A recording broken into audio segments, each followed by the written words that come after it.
Το θέμα μας είναι τα όπλα, σας το πάμε από την αρχή της εκπομπής, για τα όπλα που κυκλοφορούν στην Ελλάδα, τα παράνομα όπλα που κυκλοφορούν στην Ελλάδα. Έχουμε τον κύριο Γιώργο Ραφτογιάννη. Για μένα το θέμα είναι, και να το μιλήσουμε με τον κύριο Γιώργο Ραφτογιάννη προφανώς, που είναι δικανικός αναλυτής και βαλιστικός αναλυτής, η ευκολία με την οποία βρίσκεται ένα όπλο. Προμηθεύεται, πολύ εύκολο. Ναι. Κύριε Ραφτογιάννη, γεια σας. Καλησπέρα σας και τους ακροατές σας. Ευχαριστούμε πολύ. Μήπως κάνω λάθος, κύριε Ραφτογιάννη, δεν είναι εύκολο να βρεθεί ένα όπλο? Είναι πολύ εύκολο, σχετικά μάλλον πολύ εύκολο. Θα σας πω αυτό, αλλά μου άρεσε εντός εισαγωγικών η προσέγγιση που κάνατε αναφορικά με τους θανάτους που έχουμε κατ' έτος στη χώρα μας. Θέλω λοιπόν να σας πληροφορήσω, επειδή εγώ μετέχω σε διεθνή συνέδρια και είμαι και μέλος διεθνών ενώσεων, ότι σε χώρες του εξωτερικού ο αριθμός αυτός είναι σε ημερήσια βάση. Βέβαια έχουν και άλλο πληθυσμό, να το δούμε και στατιστικά. Αλλά αυτό δεν έχει σημασία, μην μπούμε σε αυτές τις λεπτομέρειες. Αναφορικά με αυτό που είπατε για τα όπλα τα οποία εισάγονται και πώς μπορούν να βρεθούν, πρέπει να προσδιορίσουμε και να δούμε το εξής. Ότι τα παράνομα όπλα προέρχονται κατά κύριο λόγο είτε από κλεμμένα νόμιμα όπλα, είτε από παράνομες εισαγωγές και από το διαδίκτυο ακόμα, είτε από όπλα που δεν έχουν παραδοθεί μετά από διάφορους πολέμους.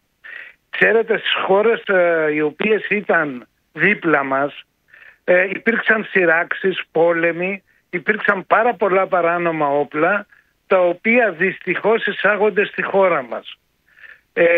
Υπάρχει βέβαια και ο δρόμος του διαδικτύου.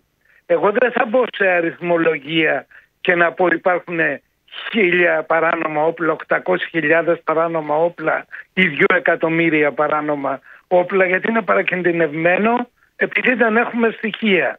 Εκείνο όμως μπορώ να σας πω με βεβαιότητα, επειδή προέρχομαι από τα κρατικά εργαστήρια της Διεύθυνσης Κλιματολογικών Ερευνών, είναι ότι κατ' έτος στη χώρα μας εξετάζονται περί τις 1.000 με 1.500 υποθέσεις που αφορούν όπλα. Δεν είναι μικρός ο αριθμός. Δεν είναι μικρός ο αριθμός. Είναι πολύ μεγάλος.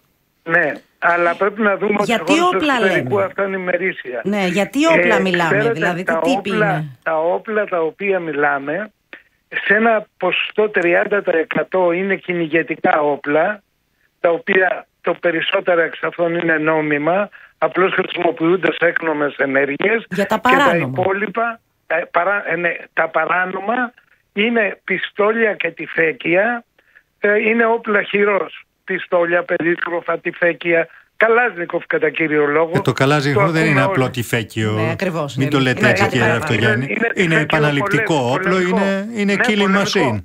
Όταν λέω τυφέκια, αναφέρομαι σε πολεμικά τυφέκια. Ναι, κατάλαβα. Εσείς το λέτε στη γλώσσα σας. Ναι, είναι πολεμικά τυφέκια. Πόσο κοστίζει, πώς μπορείς να βρεις, τι θα πληρώσεις για να πάρεις ένα Καλάζνικοφ? Εξαρτάται την οδό της προέλευσης. Μπορεί να κυμαίνεται από 500 έως και 2.000 ευρώ. Εξαρτάται ποιος θα το προμηθεύσει, ποια θα είναι η οδός προέλευσης, ποιος θα είναι αυτός που θα το παραλάβει. Και ξέρετε, το μεγάλο πρόβλημα είναι για πού προορίζονται αυτά τα όπλα. Κάποιος μπορεί να θέλει ένα όπλο να το επιδεικνύει, γιατί με αυτό νομίζει ότι καταξιώνεται στο κοινωνικό του περίγυρο. Κάποιος μπορεί να θέλει ένα όπλο για να το χρησιμοποιήσει σε έκνομες ενέργειες. Άρα το θέμα είναι αν το ζητάνε εγκληματικές οργανώσεις ή ιδιώτες, ας πούμε, ιδιώτες εννοώ για την Να ρωτήσω κάτι, κύριε Ραφτογιάννη. Ναι. Βρίσκει η αντιτρομοκρατική 2 πιστόλια, νομίζω, εκεί που έσκασε η βόμβα και λέει ότι είναι καθαρά. Τι εννοεί είναι καθαρά? Τι σημαίνει είναι καθαρά?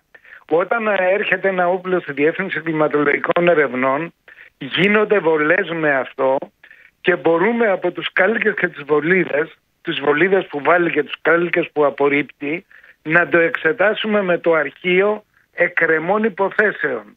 Και εκεί να δούμε αν σχετίζεται με κάποια άλλη υπόθεση. Παραδείγματος χάρη, γίνεται μία ληστεία, μία ανθρωποκτονία. Δεν βρίσκεται όπλο. Τα ευρήματα, οι κάλικες και οι βολίδες φυλάσσονται στο αρχείο εκκρεμών υποθέσεων και κάθε νέα υπόθεση η οποία έρχεται, όταν έρχεται ένα όπλο, γίνονται βολές. Κατάλαβα. Και οι δειγματικοί κάλικες και οι δειγματικές βολίδες του συγκεκριμένου όπλου εξετάζονται εργαστηριακά, μικροσκοπικά, με το αρχείο των εκκρεμών υποθέσεων. Ναι. Πριν από λίγες μέρες, αν υπάρχουν συσχετήσεις ή αν είναι καθαρό. Κύριε Ραφτογιάννη, πριν από λίγες μέρες ένας πυροβολεί το αυτοκίνητο ενός άλλου και οι δύο Ρωμά. Σκοτώνεται ένα παιδί. Ναι. Εμείς θεωρούμε ότι οι περισσότεροι, δεν λέω όλοι, για να μην γίνω Λατινοπούλου, αλλά οι Ρωμά οπλοφορούν. Ή ότι είναι πολύ πιθανό να οπλοφορούν. Γιατί επειδή είναι βουτυγμένοι στην παρανομία, άλλη μία δεν προσθέτει κάτι διαφορετικό, δεν αλλάζει την εικόνα. Είναι αυτό μία προσέγγιση το οποίο αναφέρατε, αλλά η παράνομη οπλοκατοχή κοινωνικών ομάδων γενικότερα, όπως είναι η Ρωμά και οι Αλβανοί που αναφέρατε προηγουμένως σε προγενέστερο χρόνο. Καλά, οι Αλβανοί που είναι βουτυγμένοι στο έγκλημα ή που είναι μέσα στη μαφία. Ναι, αυτοί που είναι συνεχίζουν και ακόμα, ναι. Αυτοί που είναι βουτυγμένοι οπωσδήποτε συνεχίζουν και σήμερα. Αλλά αυτές οι ομάδες σχετίζονται κατά κύριο λόγο, και ειδικά η Ρωμά, και με μια κοινωνική παιδεία στο σύνολο του πληθυσμού. Η περιθωριοποίηση κάποιων ομάδων με τα όποια κριτήρια σίγουρα μπορεί να παράξει επικίνδυνα αποτελέσματα. Βέβαια αυτό δεν είναι θέμα της δικής μου ειδικότητας, αλλά είναι ένα φαινόμενο το οποίο το αντιμετωπίζουμε και απλώς το αναφέρουμε. Κύριε Ραφτογιάννη, από την εμπειρία σας, πόσο εύκολο είναι να βρει κανείς όπλο στο διαδίκτυο, ή και ανταλλακτικά που υπάρχουν, στο σκοτεινό ή μη? Δεν είναι το σκοτεινό διαδίκτυο από ό,τι έχω καταλάβει. Το θέμα είναι να βρει τον κατάλληλο διαμεσολαβητή. Αυτή τη στιγμή βρει το διαμεσολαβητή, θα μπορέσει να προμηθευτεί το όπλο. Δεν είναι εύκολο όπως πάμε στο σούπερ μάρκετ, αλλά δεν είναι και απαγορευτικό. Αυτός που ενδιαφέρεται θα το βρει.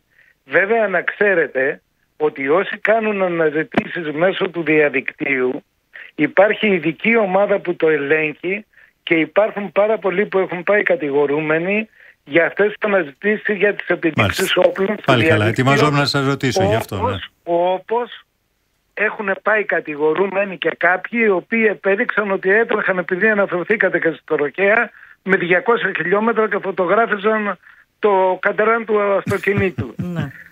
Και μετά τα ανεβάζουν και στα social. Το θετικό είναι ότι γίνονται τέτοιοι έλεγχοι και σε αυτό να μείνουμε. Όπως πολύ ορθώς είπατε, δεν μπορεί σε κάθε στενό ή δεν μπορεί σε κάθε άνθρωπο, σε κάθε οικογένεια, σε κάθε σπίτι να είναι και ένας αστυνομικός. Το θέμα είναι ότι η τεχνολογία σήμερα είναι σε τέτοιο επίπεδο που μπορεί να μας βοηθήσει προκειμένου να υπάρχει μια διαλεύκανση περισσότερων εγκλημάτων από ό,τι στο παρελθόν. Ναι. Ευχαριστούμε πολύ, Γεώργιος Ραφτογιάννης. Για την πρόσκλησή σας, να είστε καλά. Δικανικός αναλυτής, βαλιστικός αναλυτής. Αυτά με τα όπλα.